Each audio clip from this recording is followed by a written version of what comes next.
And so we'll start with Anastasia. Hi, everyone. I'm Anastasia, or you can call me Anastasia, whatever is easy for you.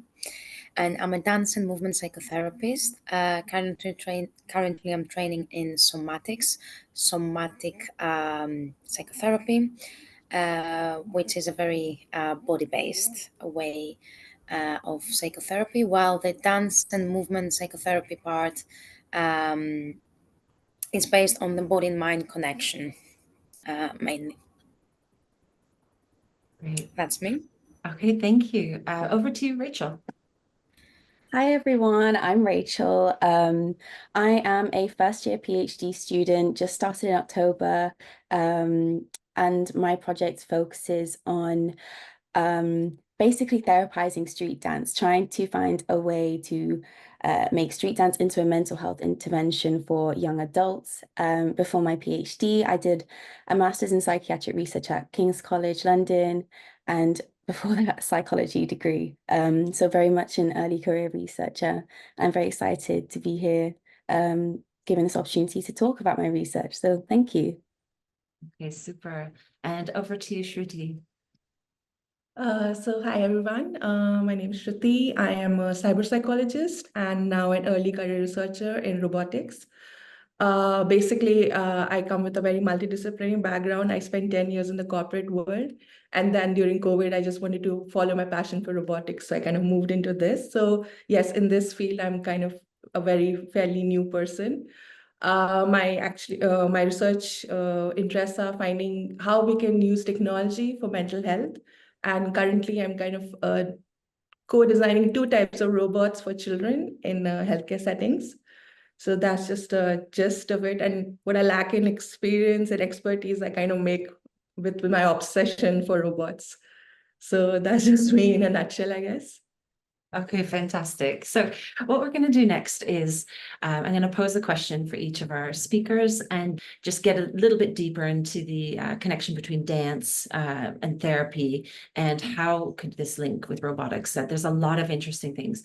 I think we can also touch upon neurodivergence and really how we design spaces physically in person and also online. So we need to think of these things in lots of different ways. So Anastasia, I want to, let me just let this person in. I want to, know a little bit more about your journey and how you actually got to where you are. It's a very unique position.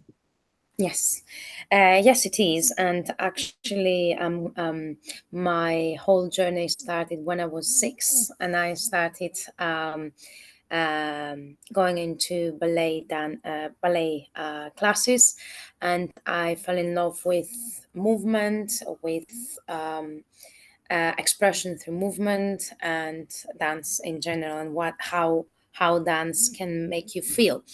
When I was a teenager, I remember my mom telling me, dance is amazing. However, you need to do something. You need to study something.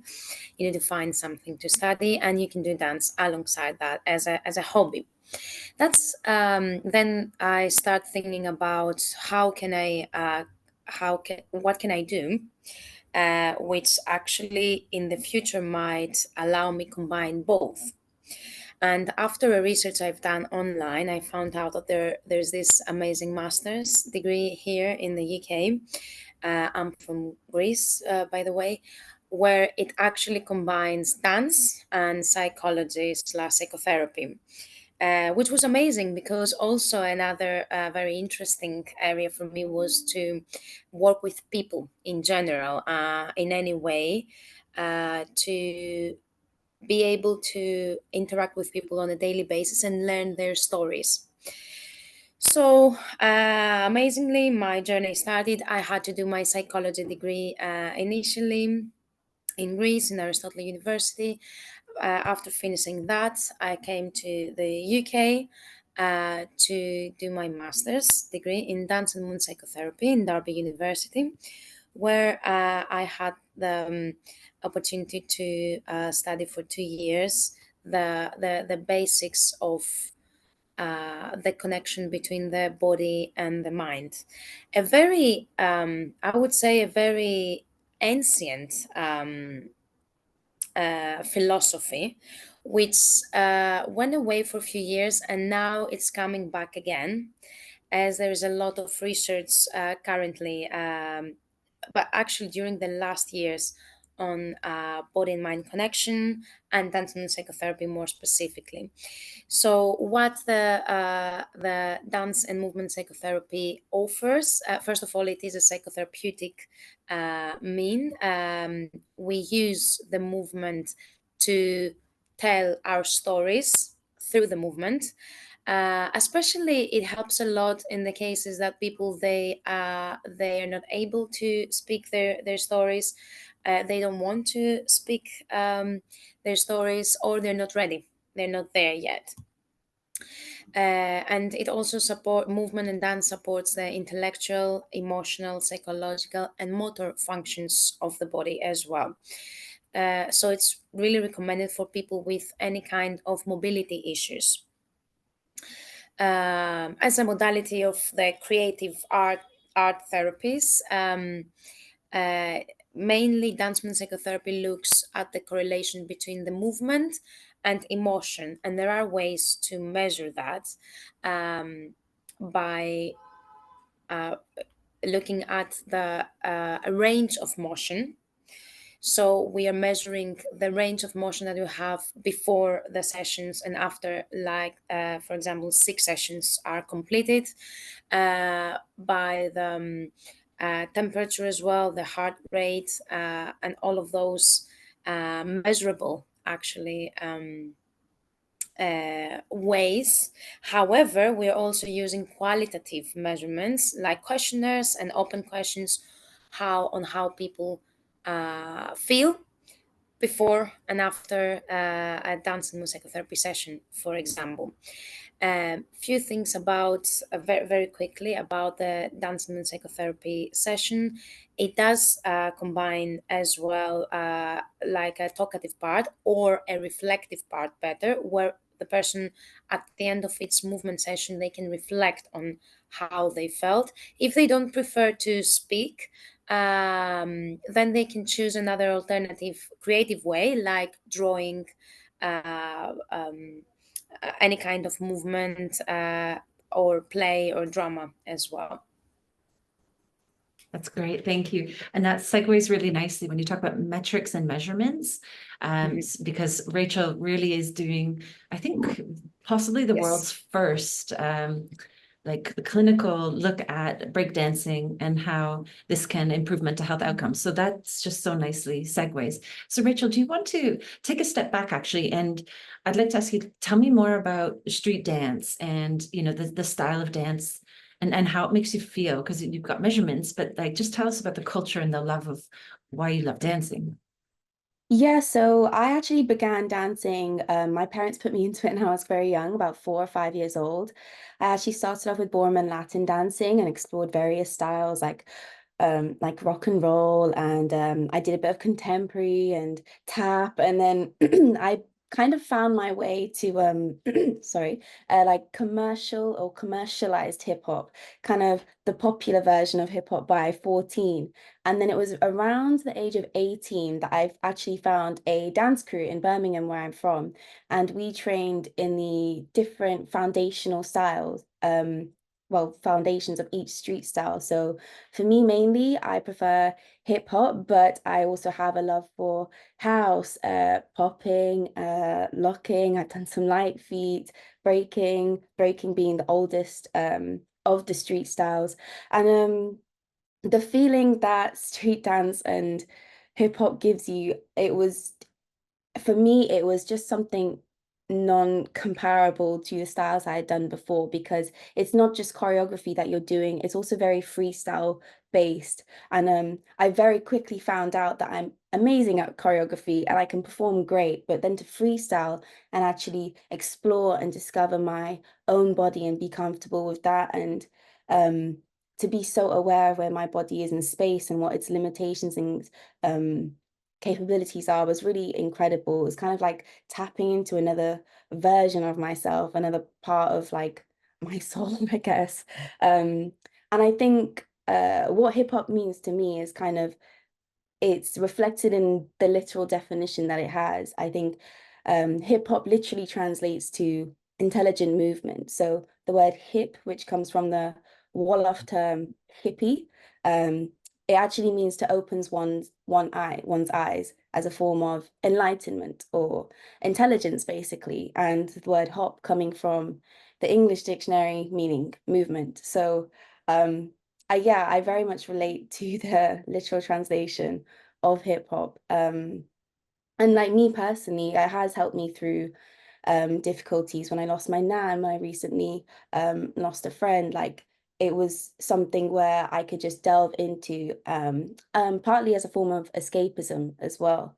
And it really took me through kind of like the most difficult points of my life. And I think hip hop is just not all for dancers. I think it's something that everyone can do. Everyone can, um, put on a song and just nod their head to a beat. And that's hip hop. That's hip hop. It comes from kind of like this club scene where um, people who were marginalized, they were able to come together in a safe space and be able to kind of do all these party steps and really support each other and carry each other through a time, which was isolating for them. And I kind of want to repurpose it in that way for, say, students and young adults who face somewhat similar problems of loneliness and stress, and especially post COVID-19, where the prevalence and severity of mental health issues amongst young adults, especially, is at its most dire, and engagement is also quite it's not great amongst the young adults. So I really wanted to make something that was accessible, engaging, and to improve mental health amongst young adults. Thank you. Thank you, Lauren. Rachel, sorry, go ahead. Long day already. Thanks, Rachel. I love the idea of non-comparable. So get hard to work on finding those measurements and this p-values and all that. Because there's something magical in it for sure. So yeah, and as you were doing that, your head was moving differently. You could just tell when you were talking about it. It's very easy to measure, actually. So yeah, so over to Shruti. Yeah, sorry, do you have a question for me? Sorry, I was so caught up in the moment. Yeah, no, this is just like a general question in terms of, like you talked about passion for robotics. Just dive deeper into that. Tell us why you're so connected with that. Well, actually, just the fact that I grew up reading Asimov books and watching sci-fi, it was just, I don't know, I always related to robots better. I was always a shy person. I am still a shy person. And I don't know, I just felt more connected to machines for some reason. And I feel it has the ability to bring out the hidden elements of people who are actually sort of reserved or shy. One of the, I mean, something I observed when I started working in this field is one of my initial observation studies.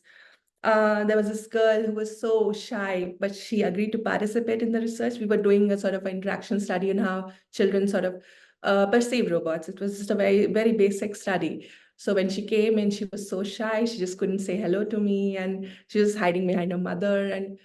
And then she met the robot, and then she just sort of she just connected with it. And at the end of the session, she did not want to leave the robot. She didn't want to leave me, and she was talking so much.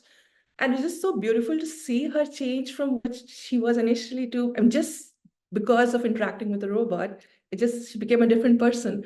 And yeah, it was just beautiful. And talking about, I see everybody's talking about it is about dance. And she also connected through dancing. It's just something I did not expect to see. But all of my studies, I've noticed most of the children, they sort of form a relationship with the robot through dancing. I thought they would be playing games with it, talking to it, doing, I don't know, other things, and just on dancing, something I did not expect they would be doing. But it's something like, see, robots, they're different from iPads. They can play games on iPads. but the robot actually moves. It has actuated hands and body movements, and it can do things. So I think that really fascinates them, and they just build a relationship with robot, with something very special to watch. It's just, I cannot describe it as something to watch, but yeah, it's beautiful. That sounds really beautiful, and I appreciate you sharing that story. And dance. It's so we're trying to figure out how to put all this together, but it seems like it's just naturally somehow connected, and it connects with people in different ways. So whether it be in person or online, and this raises things about being like perhaps neurodivergent or having social anxiety, and being able to act out those preferences of how you want to engage with the activity. So yeah, so that's really good. So we've got a couple minutes. I think we can run to the half hour. If anyone has any questions for our guests here today, I'll give them a minute, or you can put it in the chat. But otherwise we can, or do you have any questions yourselves? Anastasia, Rachel, or Shruti? This is the first step, isn't it? We're going to have more conversations. We're going to have coffee or tea or smoothies or whatever, and then just map all of this exciting space out, because you could, I'll throw one in, an ethical question, just curious to see what you think. So the Olympics are coming up, and breakdancing's in the Olympics.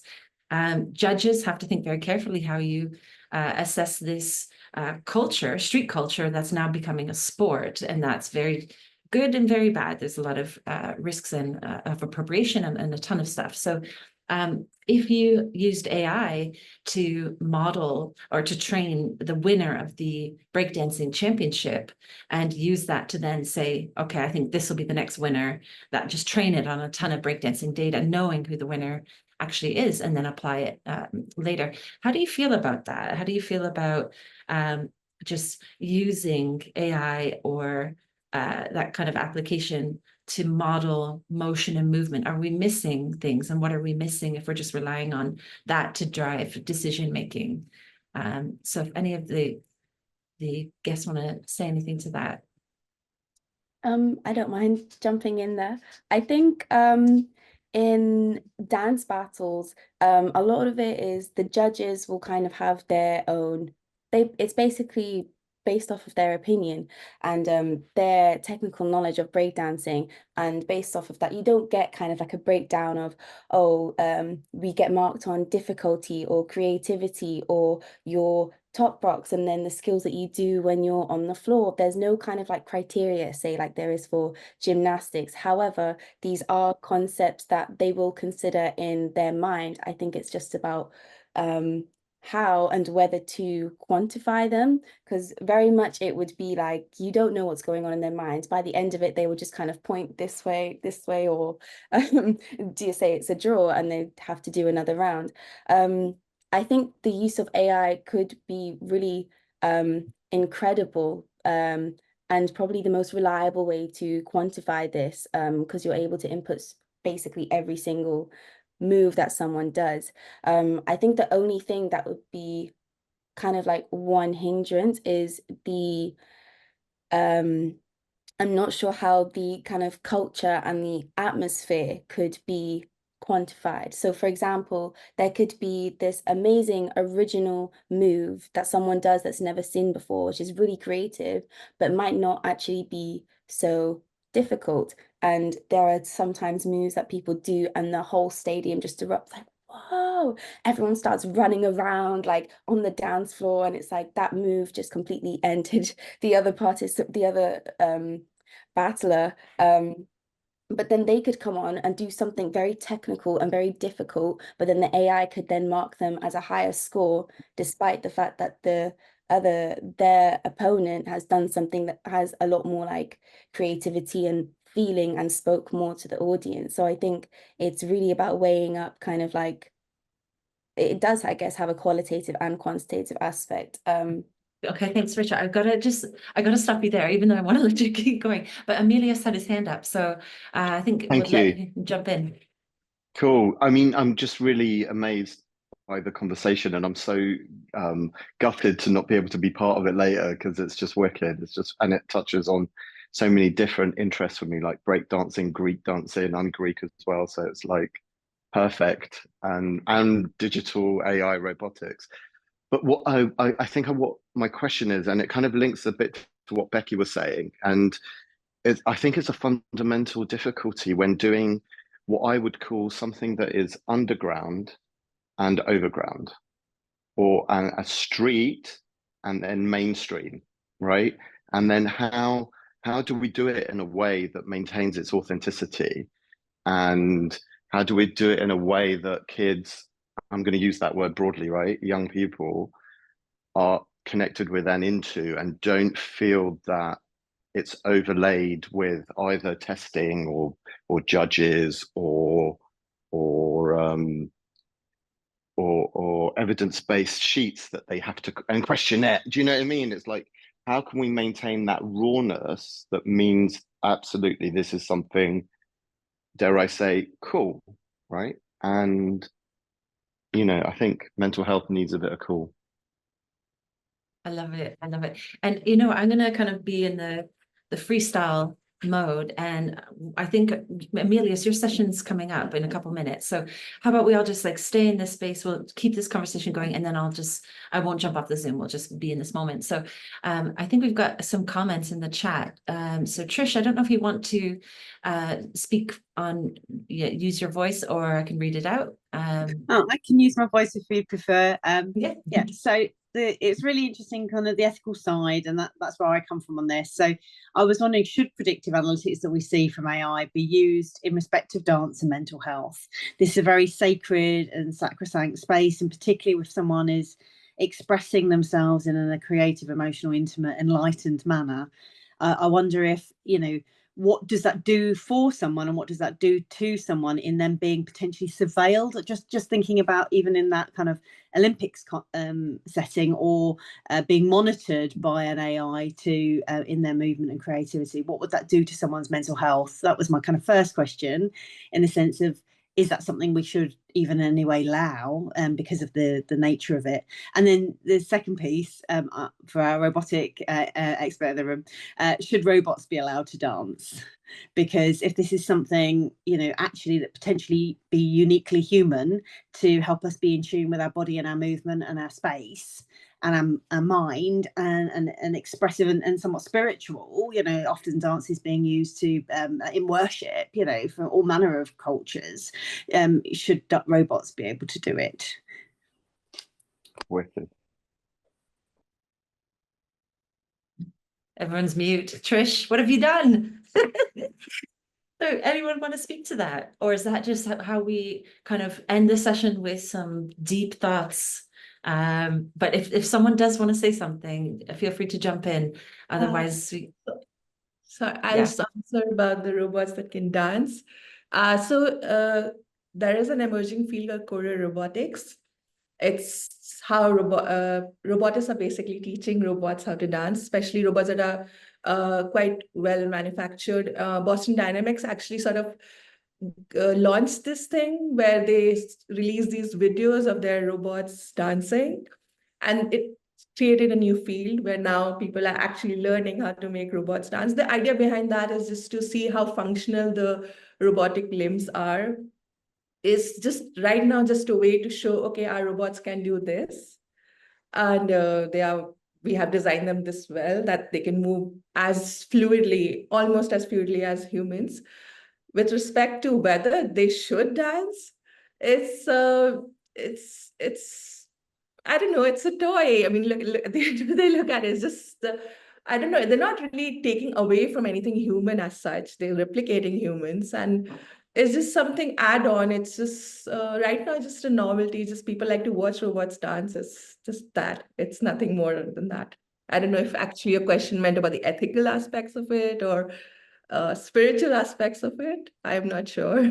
And I don't think we have time to answer those very, very deep questions, but thank you, Trish, for raising those, because they're very important. So I'm going to wrap up this session and just thank you to Anastasia, Rachel, and Shruti for a topic that's just mind-blowing. And we could do a whole day for this. Maybe next year we do that.